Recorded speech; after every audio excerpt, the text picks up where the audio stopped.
उडणारी भिंत. नेवेशा ज्ञानेश्वरी लिहून झाल्यावर काही दिवसांनी ज्ञानेश्वर आणि त्यांची भावंडे पुन्हा प्रवास करत आळंदीत पोचले. आळंदीतून नेहमी अपमान सहन करून वाळीत टाकलेल्या आयुष्यात जगून ते बाहेर पडले होते. आता परत आले तेव्हा पात्र परिस्थिती बदलली होती. त्यांचा आता उत्साहात स्वागत झालं. ज्ञानेश्वराच्या काळात एक चांगदेव नावाचे योगी होते. हे योगी चक्क 1400 वर्षाचे होते. लहानपणापासून तप साधना करून त्यांनी अनेक दिव्य शक्ती सिद्ध प्राप्त केल्या होत्या. त्यामुळेच त्यांना इतके दिवस जगणं शक्य झालं होतं.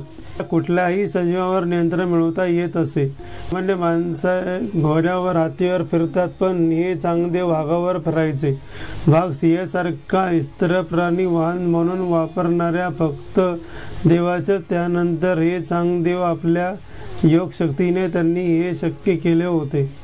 त्या वाघाला चाबूक म्हणून ते साप वापरायचे.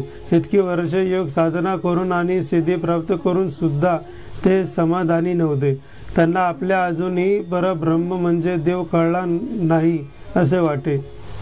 जेव्हा त्यांच्या कानी ज्ञानेश्वराची कीर्ती गेली तेव्हा त्यांना उत्सुकता वाटली. कोण असेल हा इतका तरुण योगी? एवढ्या कमी वयात याने गीतेवर भाष्य लिहिल्या, लोकांना अध्यात्म शिकवतो. त्यांनी ज्ञानेश्वरांना पत्र लिहायचं ठरवलं, पण काय लिहावं हे सुचेना. मायांना म्हणजे पत्राच्या सुरुवातीला आपण पत्र ज्याला उद्देश होऊन लिहितो तो आपल्यापेक्षा वयाने मानाने लहान मोठा किंवा बरोबरीचा असेल त्यानुसार लिहितात. चांगदेवांना ज्ञानेश्वरांना आपल्या बरोबरीचा समजावा की लहान समजावा की मोठा समजावा हे कळत नव्हते. शेवटी त्यांनी आपला एका शिष्यासोबत कोरा कागदच पत्र म्हणून पाठवला. ज्ञानेश्वराकडे ते पत्र पोचलं. चांगदेवासारख्या ख्यात नाम तपस्वी योगाचे पत्र पाहून सर्वांना उत्सुकता होती. त्यातला कोरा कागद पाहून सर्वजण आश्चर्यचकित झाले. मुक्ताई लगेच उद्धारली. दादा, शेकडो वर्ष तपस्या करूनही चांगदेव कोरा तो कोराच राहिला. मोठ्या भाऊ नित्यानंदाच्या सूचनेवरून ज्ञानेश्वरांनी त्याचं कागदवर मावल्या तेवढ्या 65 ओव्या लिहून उत्तरादाखल पाठवल्या. या ओव्यामध्ये वेगवेगळ्या उपमावरून देव किंवा परमात्मा हा आणि जग हे कसं एकच आहे आणि एकमेकांचं रूप आहे असं दाखवलं होतं.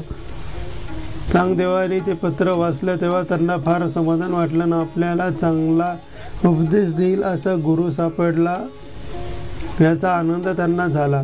त्यांना आता ज्ञानेश्वरांना भेटण्याची तीव्र इच्छा झाली. आपल्या शिष्यांना तफा घेऊन ते निघाले. सापाच्या चाबूक घेऊन वाघावर बसलेले चांगदेव आणि त्यांचे भरपूर शिष्य असा लवाजमा आळंदी जवळ पोहोचला. ज्ञानेश्वराच्या ओव्या वाचून त्यांच्याबद्दल आदर उत्पन्न झालेला असला तरी त्यांनीही आपण किती पोचलेले योगी आहोत हे बघावे अशी एक सुप्त इच्छा चांगदेवाच्या मनात होती.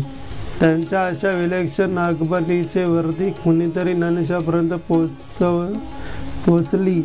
आता एवढा मोठा योगी आपल्या भेटायला येतोय म्हणल्यावर त्यांनी त्यांच्या स्वागताला समोर जायचे ठरवलं. तेव्हा ते एका भिंतीवर आपल्या भाऊ बहिणीशी गप्प मारत बसले होते. त्यांनी तसेच भिंतीला इशारा केला आणि त्यांच्या इशाऱ्यावर चक्क भिंती हवेत उडाली आणि त्या भिंतीवर बसून ते चांगदेवाच्या स्वागताला गेले. उडणारी भिंत आजवर कोणीही बघितली नव्हती. चांगदेवानी सुद्धा नाही. सगळ्यांनी हा वाचला. ती भिंत चांगदेवासमोर खाली आली आणि त्यावरून ते चौघे खाली उतरले. चांगदेवानी एका वाघावर नियंत्रण मिळवले असले तरी तो एक चालता फिरता सजीव प्राणी होता. येथे ज्ञानेश्वरांनी त्यांना समोर यायला एक निर्जीव स्थिर वस्तूला गतिमान केले होते. चांगदेवाचा आता उरला सुरला अहंकार गळून पडला. त्यांनी ज्ञानेश्वरासमोर तोलागण घातले. ज्ञानेश्वरांनी त्यांना हात धरून उठवले.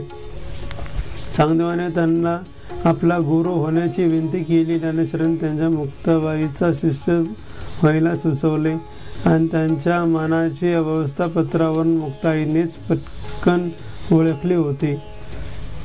चांगदेवांनी तिला आपला गुरु केले. काही दिवसांनी आळंदीत या भावंडांच्या सहवासात राहून चांगदेव आपल्या तापी नदीवरच्या आश्रमात परत गेले. ज्ञानेश्वर मुक्ताबाईंमुळे तेही आता अहंकारमुक्त होऊन भक्तीच्या मार्गावर आले.